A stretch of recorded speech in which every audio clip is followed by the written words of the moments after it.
El verdugo, un cuento de Honoré de Balzac. El campanario de la pequeña ciudad de Menda acababa de dar la medianoche. En ese momento, un joven oficial francés, apoyado en el parapeto de una larga terraza que bordeaba los jardines del castillo de Menda, parecía sumido en una contemplación más profunda de lo que permitía la despreocupación de la vida militar. Pero hay que decir también que jamás una hora, un sitio y una noche fueron más propicios para la meditación. El hermoso cielo de España extendía un domo de azul sobre su cabeza. El resplandor de las estrellas y la suave luz de la luna iluminaban un delicioso valle que se desplegaba coqueto a sus pies.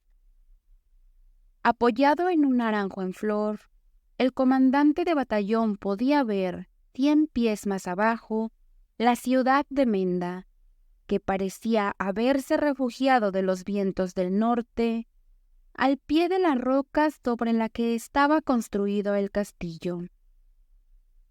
Al girar la cabeza, divisaba el mar, cuyas brillantes aguas enmarcaban el paisaje con una ancha franja de plata. El castillo estaba iluminado. El alegre tumulto de un baile, los acordes de la orquesta, las risas de algunos oficiales y de sus bailarinas llegaban hasta él, mezclados con el lejano murmullo de las olas. La frescura de la noche imprimía una especie de energía a su cuerpo cansado por el calor del día. Además, los jardines estaban llenos de árboles tan fragantes y de flores tan suaves que el joven se sentía como sumergido en un baño de perfumes. El castillo de Menda pertenecía a un grande de España, que lo habitaba en ese momento con su familia. Durante toda esa velada, la mayor de las hijas había mirado al oficial con un interés impregnado de tal tristeza que el sentimiento de compasión expresado por la española bien podía ser la causa de la ensoñación del francés. Clara era hermosa, y aunque tenía 3 hermanos y una hermana, los bienes del marqués de Leganés parecían lo suficientemente considerables como para hacer creer a Víctor Marchand que la joven tendría una dote rica. Pero, ¿cómo atreverse a pensar que la hija del anciano más aferrado a su nobleza en toda España podría ser dada al hijo de un tendero en París? Además, los franceses eran odiados. El marqués, sospechado por el general que gobernaba la provincia de preparar un levantamiento a favor de Fernando VII, había provocado que el batallón comandado por Víctor Marchand fuera acantonado en la pequeña ciudad de Menda para contener los campos vecinos, que obedecían al marqués de Leganés. Un reciente despacho del mariscal Ney hacía temer que los ingleses desembarcaran pronto en la costa, y señalaba al marqués como un hombre que mantenía comunicaciones con el gabinete de Londres. Por lo tanto, a pesar de la buena acogida que este español había dado a Víctor Marchand y a sus soldados, el joven oficial se mantenía siempre en guardia.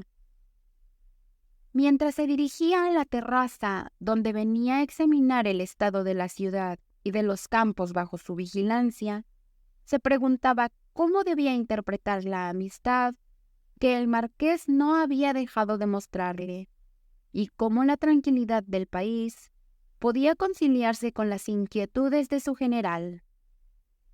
Pero hacía un momento, estos pensamientos habían sido desplazados de la mente del joven comandante por un sentimiento de prudencia y por una curiosidad legítima. Acababa de divisar en la ciudad una cantidad considerable de luces. a pesar de la festividad de Santiago, había ordenado esa misma mañana que los fuegos se apagaran a la hora prescrita por su reglamento. Solo el castillo había exceptuado de esta medida. Vio brillar aquí y allá las bayonetas de sus soldados en los puestos habituales. Pero el silencio era solemne, y nada indicaba que los españoles estuvieran en pleno júbilo festivo. Tras intentar explicarse la infracción en que incurrían los habitantes, encontró en ese delito un misterio aún más incomprensible, porque había dejado a los oficiales encargados de la policía nocturna y las rondas. Después de la impetuosidad de la juventud, estaba a punto de lanzarse por una brecha para descender rápidamente los acantilados y llegar así, antes que por el camino habitual, a un pequeño puesto situado a la entrada de la ciudad, del lado del castillo, cuando un débil ruido lo detuvo en su carrera. Creyó oír el crujir de la arena en los senderos bajo el paso ligero de una mujer. Giró la cabeza y no vio nada, pero sus ojos fueron captados por el brillo extraordinario del océano. De repente, vio un espectáculo tan funesto que quedó inmóvil, sorprendido, acusando a sus sentidos de error. Los rayos blanquecinos de la luna le permitieron distinguir velas a una distancia considerable. Se estremeció e intentó convencerse de que esa visión era un truco óptico provocado por las fantasías de las olas y de la luna. En ese momento, una voz ronca pronunció el nombre del oficial, que miró hacia la brecha y vio asomarse lentamente la cabeza del soldado que lo había acompañado al castillo. ¿Es usted mi comandante? Sí, ¿qué ocurre?, le dijo en voz baja el joven, a quien una especie de presentimiento le advirtió que debía actuar con discreción. Esos miserables se mueven como gusanos, y me apresuro, si me lo permite, a comunicarle mis pequeñas observaciones. «Habla», respondió Víctor Marchand. «Acabo de seguir a un hombre del castillo que venía hacia aquí con una linterna en la mano. Una linterna es terriblemente sospechosa. No creo que ese cristiano necesite encender velas a estas horas. Quieren matarnos», me dije, y me puse a seguirle los talones. Además, mi comandante, he descubierto a 3 pasos de aquí, sobre una roca, un cierto montón de leña. Un terrible grito que de repente resonó en la ciudad interrumpió al soldado. Una luz repentina iluminó al comandante. El pobre granadero recibió una bala en la cabeza y cayó. Un fuego de paja y leña seca brillaba como un incendio a 10 pasos del joven. Los instrumentos y las risas dejaron de oírse en la sala de baile. Un silencio mortal, interrumpido por gemidos, había reemplazado de repente los rumores y la música de la fiesta. Un disparo de cañón resonó en la llanura del océano. Un sudor frío corrió por la frente del joven oficial. Estaba desarmado. Comprendió que sus soldados habían perecido y que los ingleses estaban a punto de desembarcar. Se vio deshonrado si sobrevivía. Se vio frente a un consejo de guerra. Entonces midió con la mirada la profundidad del valle y se disponía a lanzarse cuando la mano de Clara tomó la suya. «Huye», dijo ella. «Mis hermanos me siguen para matarte. Al pie de la roca, por ahí encontrarás el andaluz de Juanito. Vete». Ella lo empujó y el joven, atónito, la miró por un momento. pero obedeciendo pronto al instinto de conservación que nunca abandona al hombre, incluso al más fuerte, se lanzó hacia el parque, siguiendo la dirección indicada, y corrió a través de rocas que solo las cabras habían transitado hasta entonces. Oyó a Clara gritar a sus hermanos que lo persiguieran, escuchó los pasos de sus asesinos y las balas silbando a su alrededor tras varias descargas. Pero llegó al valle, encontró el caballo, montó y desapareció a toda velocidad. En pocas horas, el joven oficial llegó al cuartel del general, a quien encontró cenando con su estado mayor. «Le traigo mi cabeza», exclamó el jefe de batallón al aparecer, pálido y deshecho. Se sentó y relató la horrible aventura. Un silencio espantoso acogió su relato. «Lo considero más desafortunado que culpable», respondió finalmente el tenido general. «Usted no es responsable del crimen de los españoles, y a menos que el mariscal decida lo contrario, lo absuelvo». Estas palabras apenas trajeron consuelo al desdichado oficial. «Cuando el emperador sepa esto», gritó. «Querrá fusilarlo», dijo el general. «Pero ya veremos. En fin, no hablemos más de esto», añadió en tono severo. «Salvo para vengarnos de una forma que infunda un temor saludable en este país, donde se hace la guerra como salvajes». Una hora después, un regimiento completo, un destacamento de caballería y un convoy de artillería estaban en marcha. El general y Víctor marchaban al frente de la columna. Los soldados, informados de la masacre de sus compañeros, estaban poseídos de una furia sin precedentes. La distancia que separaba la ciudad de Menda del cuartel general fue cubierta con una rapidez asombrosa. En el camino, el general encontró pueblos enteros en armas. Cada una de estas miserables aldeas fue rodeada y sus habitantes diezmados. Por una de esas inexplicables fatalidades, los barcos ingleses permanecieron inmóviles, sin avanzar. Pero más tarde se supo que esos barcos solo transportaban artillería y que habían navegado más rápido que el resto de los transportes.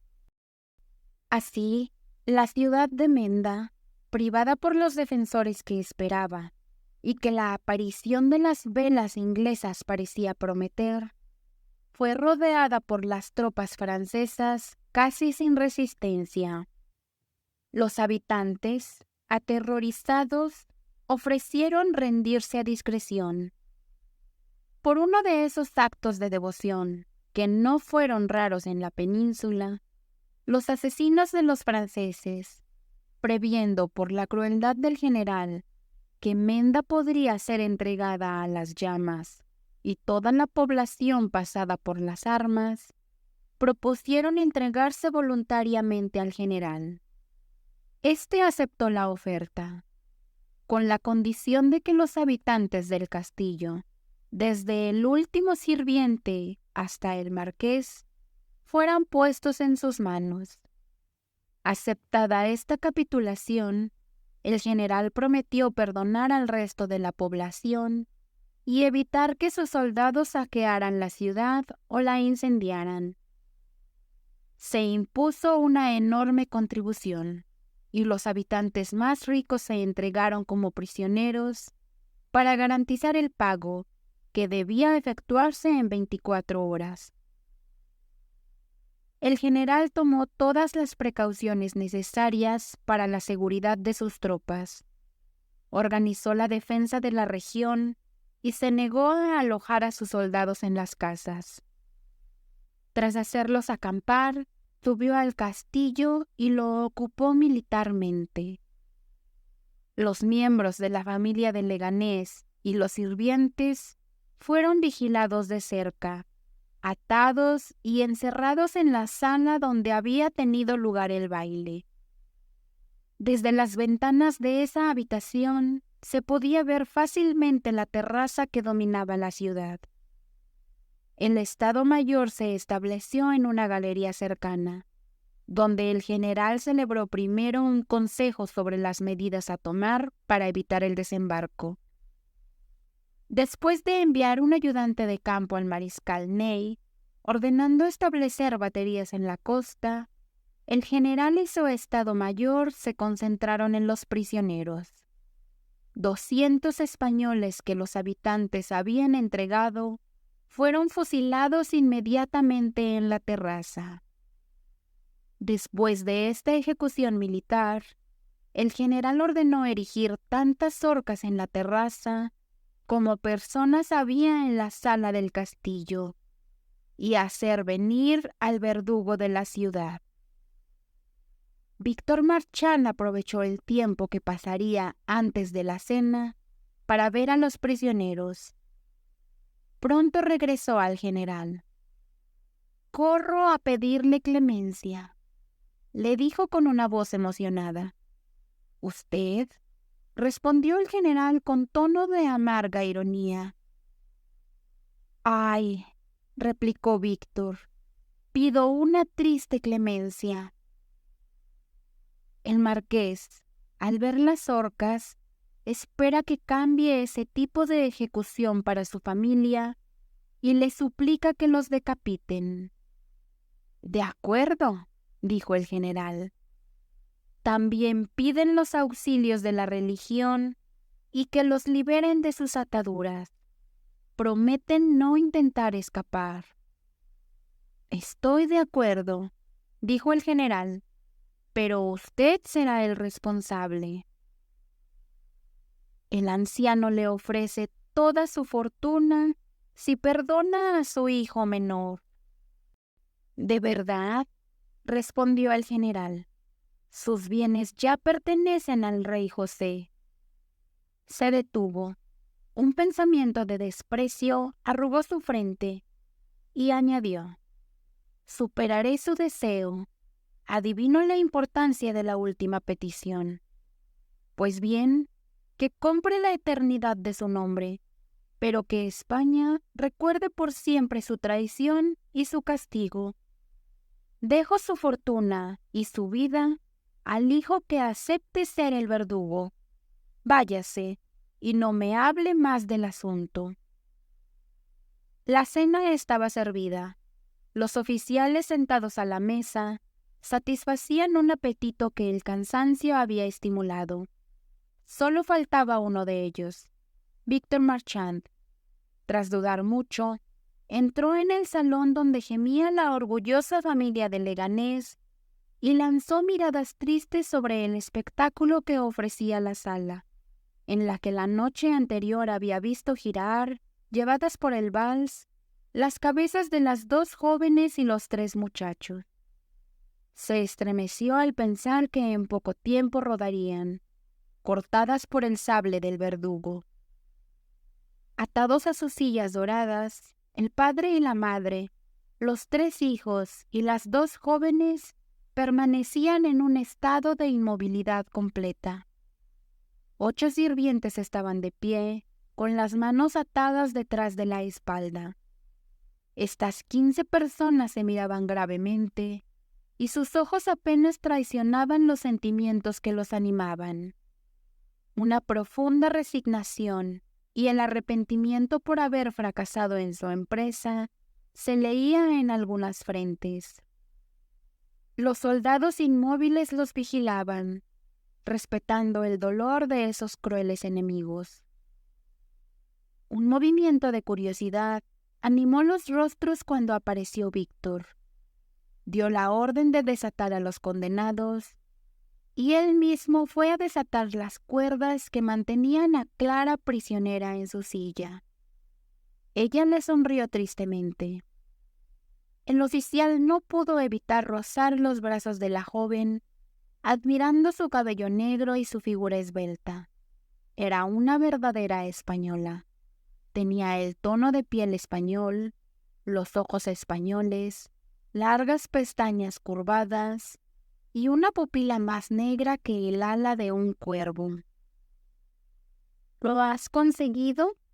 —dijo ella, dirigiéndole una de esas sonrisas lúgubres en las que aún quedaba algo de jovencita. Víctor no pudo evitar gemir. Miró alternativamente a los tres hermanos y a Clara. El mayor, Juanito, tenía 30 años, pequeño, de constitución algo desgarbada, con un aire orgulloso y desdeñoso. No carecía de cierta nobleza en sus maneras y no parecía ajeno a esa delicadeza de sentimientos que hizo tan famosa la galantería española. El segundo, Felipe, tenía alrededor de 20 años. Se parecía a Clara. El menor tenía 8 años. Un pintor habría encontrado en los rasgos de Manuel algo de esa constancia romana que David prestó a los niños en sus páginas republicanas. El viejo marqués tenía una cabeza cubierta de cabellos blancos que parecía sacada de un cuadro de Murillo. Ante esta visión, el joven oficial sacudió la cabeza, desesperando de que alguno de esos 4 personajes aceptara el trato del general. No obstante, se atrevió a confiárselo a Clara. La española se estremeció al principio, pero de repente recuperó la calma y fue a arrodillarse ante su padre. «Haz que Juanito jure que obedecerá fielmente las órdenes que me des y estaremos contentos». La marquesa se estremeció de esperanza, pero cuando, inclinándose hacia su marido, escuchó la horrible confesión de Clara, la madre se desmayó. Juanito lo comprendió todo, saltó como un león enjaulado. Víctor decidió enviar a los soldados, tras obtener del marqués la promesa de una sumisión perfecta. Los sirvientes fueron llevados y entregados al verdugo, quien los colgó. Cuando la familia solo tenía a Víctor como guardián, el viejo padre se levantó. «Juanito», dijo.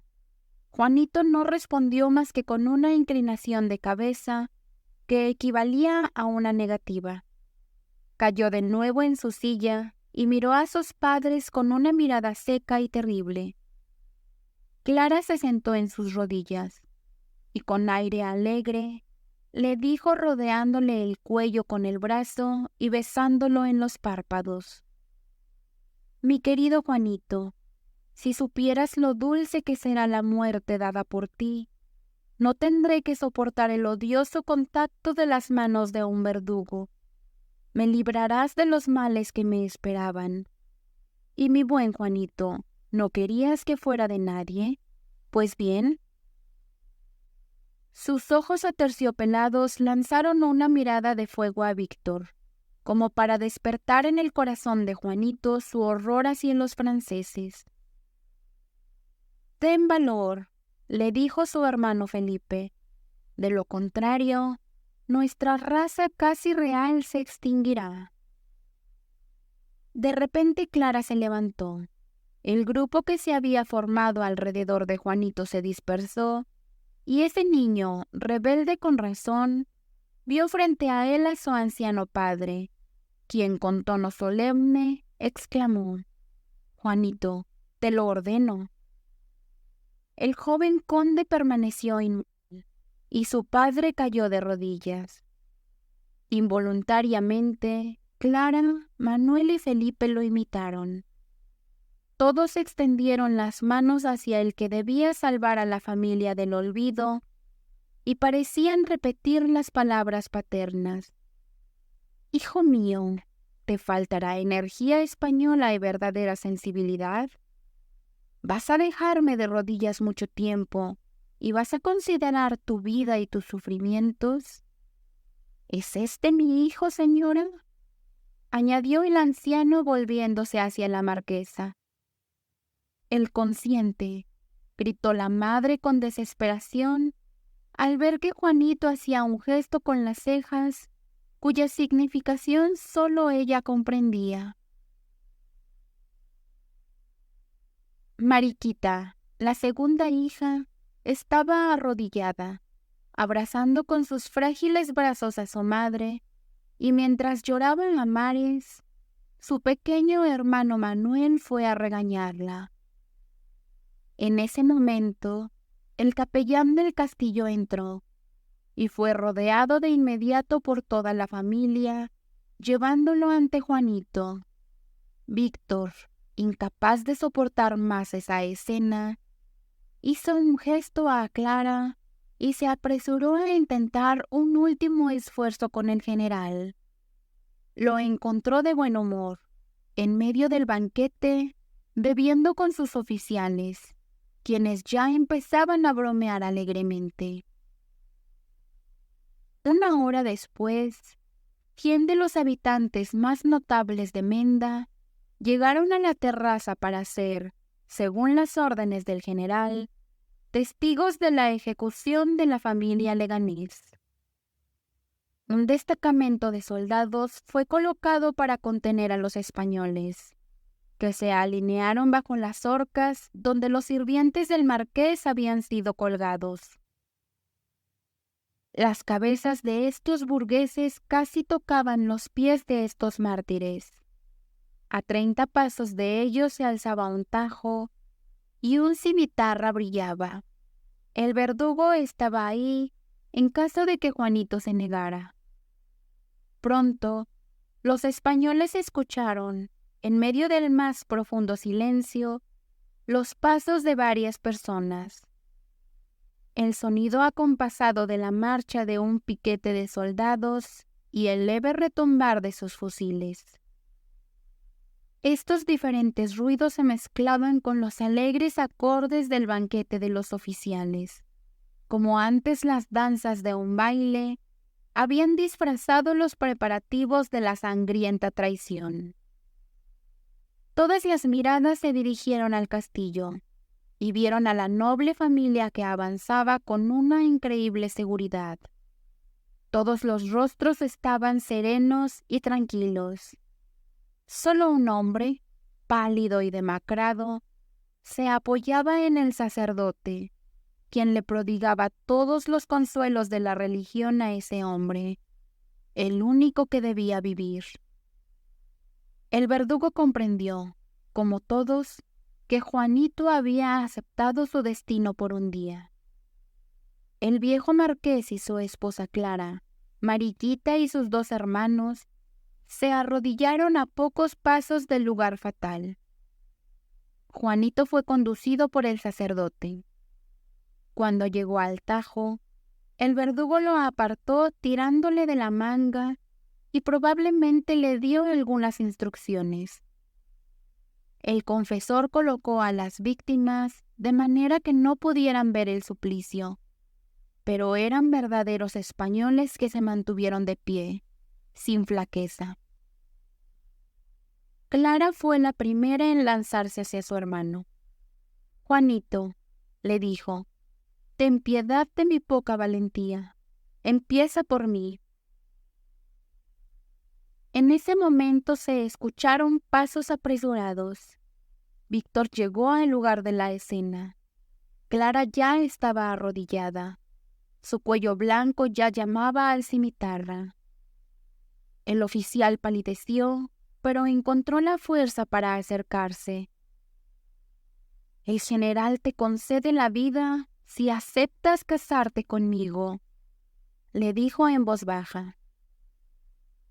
La española lanzó una mirada de desprecio y orgullo al oficial. «Vamos, Juanito», dijo con una voz profunda. Su cabeza rodó a los pies de Víctor. La marquesa de Leganés dejó escapar un movimiento convulsivo al escuchar el sonido. Fue la única muestra de su dolor. «¿Estoy bien así, mi querido Juanito?», preguntó el pequeño Manuel a su hermano. «Ah, ¿estás llorando, Mariquita?», dijo Juanito a su hermana. «Oh, sí, respondió la joven. Pienso en ti, mi pobre Juanito.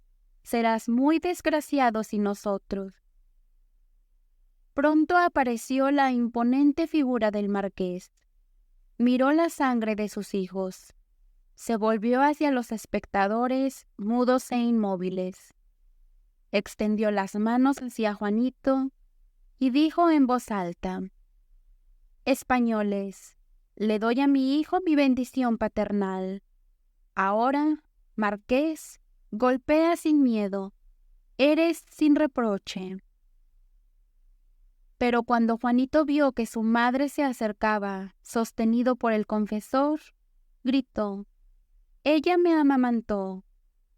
Su voz arrancó un grito de horror de la multitud. El ruido del banquete y las risas alegres de los oficiales se apagaron ante ese terrible clamor. La marquesa comprendió que el coraje de Juanito se había agotado. Saltó de un brinco sobre la balaustrada y fue a estrellarse la cabeza contra las rocas. Un grito de admiración se elevó. Juanito cayó desmayado. Mi general, dijo un oficial medio borracho, Marchand acaba de contarme algo sobre esta ejecución. Apuesto a que no la ordenó. ¿Se olvidan, señores?, exclamó el general, que en un mes 500 familias francesas estarán llorando y que estamos en España. ¿Quieren dejar aquí nuestros huesos? Después de este discurso, no hubo nadie, ni siquiera un subteniente, que se atreviera a vaciar su copa. A pesar de los respetos que lo rodean, a pesar del título de El Verdugo que el rey de España ha otorgado como título de nobleza al marqués de Leganés, él está devorado por el pesar. Vive solitario y se muestra rara vez. Agobiado bajo el peso de su admirable crimen, parece esperar con impaciencia que el nacimiento de un segundo hijo le dé el derecho de unirse a las sombras que lo acompañan sin cesar.